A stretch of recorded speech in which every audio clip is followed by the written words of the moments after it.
Yes, good morning. Kanina naman si Batera yung pambansang Batera. So for today's video, update na po ta sa PAI. So at the same time, ako kamang giingnan nga, inyo lagi i-continue ang pag-watch kay ato gid ni siyang usa-usahaw. Now, karon katong nangutan na, inday, unsaon man ako pag-cash out ang akong PAI.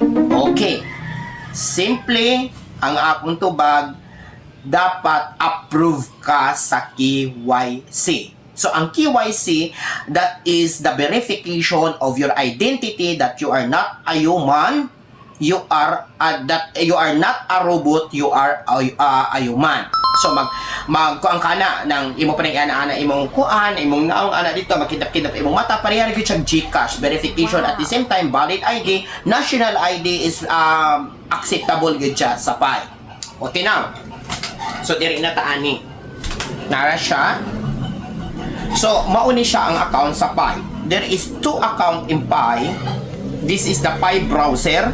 At the same time, this is the PAI network. So now, nangutana mo na ako, inday unsaon pag-cash out. Okay.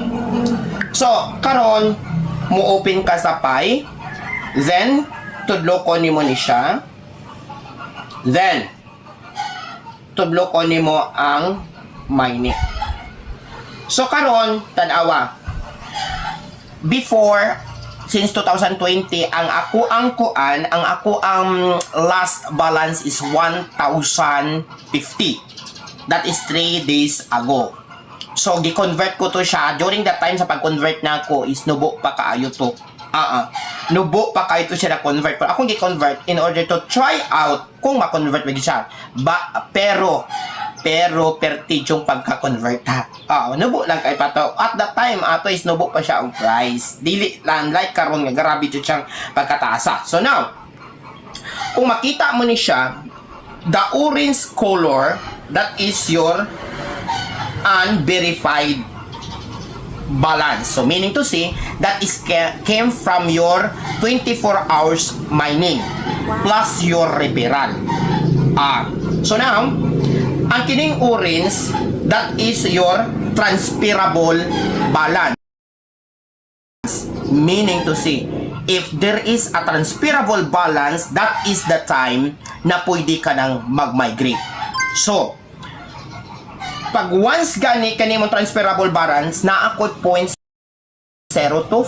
PAI na pwede ko na siyang i-transfer or i-migrate para pwede na siyang ma-convert ako into VJET. So, para ito yung masabtan. So, kung makita ninyo ning imong kuan, so there is 3 colors. First, that is your unverified balance, which is came from the referral and came from the mining. And then the second, the pink color is your transferable balance. So meaning to say, that is the time that the PAI is allowed to transfer your PAI into migration, and from migration into the kanang legit siya nga pwede mo ma-convert, which is BJET and PH coins. So, why it is nga may mga grace period. So, okay. Diri sa kuan, diri sa lock-up period nimo. Okay? Painit. So, diri sa lock-up period nimo. Diri nanin siya gibot ang lock-up rate. So, nara. So, naay lock-up percentage at the same time lock-up duration. So, unsay bot ipasabot ana niya. Meaning to say, there is a percentage nga i-allowed lang ni PAI kung pila ang imong i-migrate. Siyempre, this is a stock market. So, karon kung imo nang i-out tanan, unsaon man nimo ana pagkuan? Unsaon man mapagdagan pa sa PAI. So, giprogram gini siya maayo, dili sa ingon ana nga pataka-taka lang o program. There is a proper percentage nga pwede nimo siyang ma-out. So that is why si PAI ang mag-allowed ana nga amount ngadto sa imong transferable para imong ma-convert. So, nakasabot? Yes! Okay, so that is for our video today. Abangan niyo ang next video na to sa atong pie update.